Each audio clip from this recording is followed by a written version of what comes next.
One thing that I've always recognized, and I'm sure I'm not alone, is that so-called progressives on the political left really hate freedom.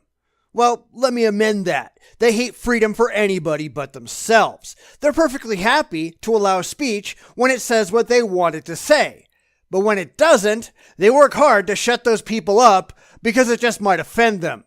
So I came across this article where a special snowflake in New Zealand wants to do exactly that.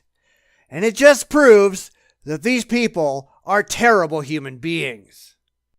Now I might get this name wrong, so apologies up front, but Jacob van der Visser wrote an article called Want Equality, Curtail Free Speech, in which he starts off with the following. On March 23rd, New Zealand awoke to the horrific news of yet another terrorist attack, this time in London. A deranged individual plowed a car into innocent pedestrians and brutally stabbed a police officer to death before being shot. 5 people died, including the attacker. The Twittersphere was soon abuzz with conjecture and accusation. Who was to blame? What were the motives? I felt sick as I read comments saying, Islam is to blame and it must be another Muslim. And you know something? They were absolutely right. I love how he says that it's entirely irrelevant that the attacker was in fact Muslim. I mean, who cares, right? It's the fact that people just assume that he would be Muslim that's really the problem. But you know why people assume that? Because the overwhelming majority of these attacks are committed by Muslims. I mean, I know, right? It isn't bias against Muslims. It's a recognition that Muslims, more often than any group by several orders of magnitude, are engaging in these violent attacks. And regressives don't like that fact. Or rather, they don't care that radical Muslims are a bunch of murderous thugs. They just don't like the fact that people recognize it as a fact. So he says, if you're a Muslim, you continually have to defend your faith against people who accuse it of being a dangerous and violent set of ideas. Islam is the religion of peace. Anyone who understands this knows it has no part of the ideology of ISIS. Except that it does. See? ISIS means Islamic State in Iraq and Syria. It's in the damn name. It's why these idiots, when they're detonating their suicide vests, will scream Allah Akbar. Because clearly, Islam has nothing whatsoever to do with their motives. But this is, of course, nonsense, because their particular radical view of Sunni Islam is exactly what drives ISIS and other violent extremist groups to do what they do. If it weren't for their religious beliefs, they'd have no excuse whatsoever to do what they do. It's not like they're just making up their teachings. They get pulled out of the exact same Quran as the beliefs of every other Muslim. It doesn't mean you can't argue that they're getting it wrong, just like they'd argue that you're getting it wrong, just before they behead you, but un-Islamic? Certainly not.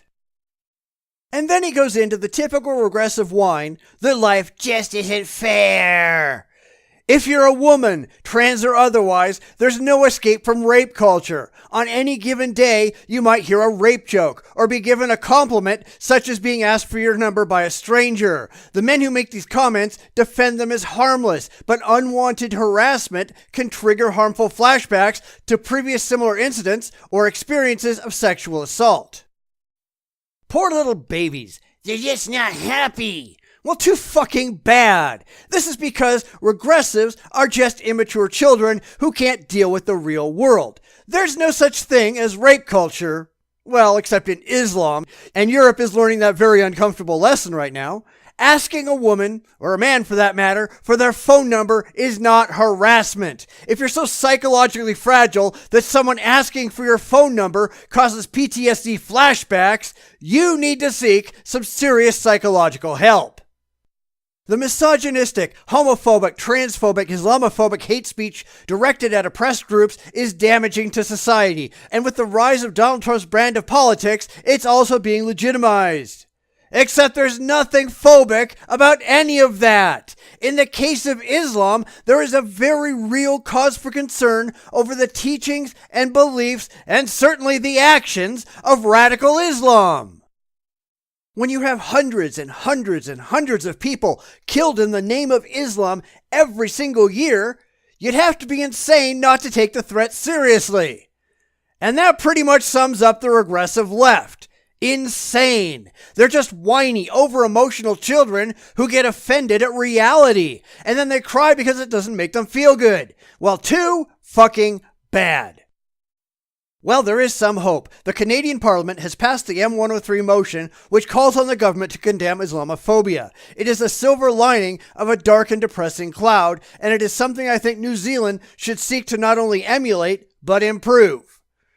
Well, here's the reality. The Canadian bill doesn't actually mean anything. Condemning it doesn't actually stop it. In fact, the bill doesn't even define what Islamophobia means, and it doesn't outlaw it either. It's just a meaningless gesture that solves no actual problems. Our government should look to criminalize not only Islamophobia, but racist rhetoric and the criticism of feminism and LGBTQAA+ rights. There's that stupid word salad again. In other words, this special snowflake wants to end free speech.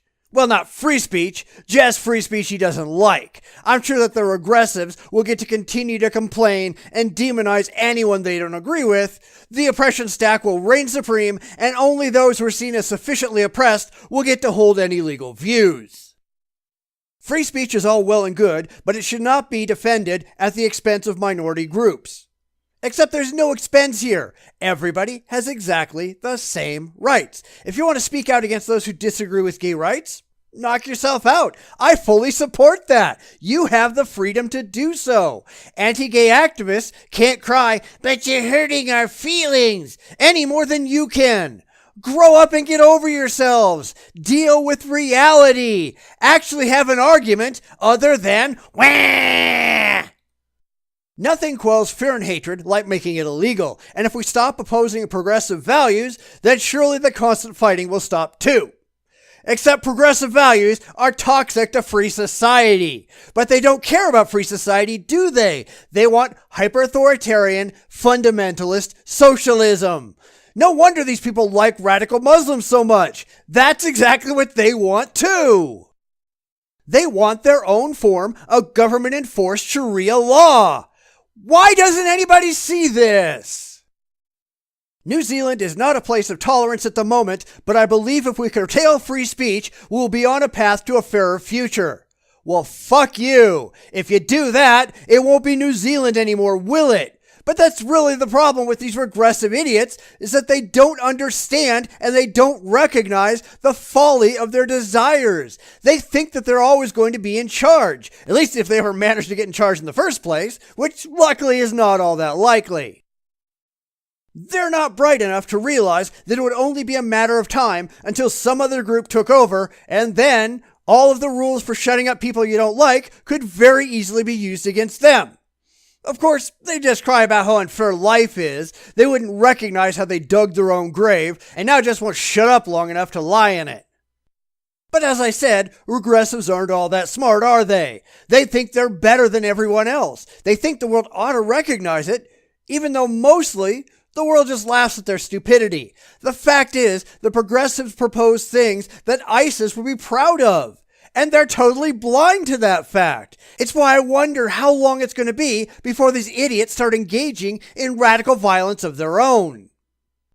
I mean, it's not like we haven't already seen it in action. Leftist assholes running around breaking windows and lighting things on fire. How long until that violent tendency gets turned toward people? I think it's very likely that within the next couple of years, the regressive left will take things to that next level. After all, if they can stop your free speech because it offends them, why can't they take your life because your continued existence bothers them? And especially since they clearly idolize groups like ISIS.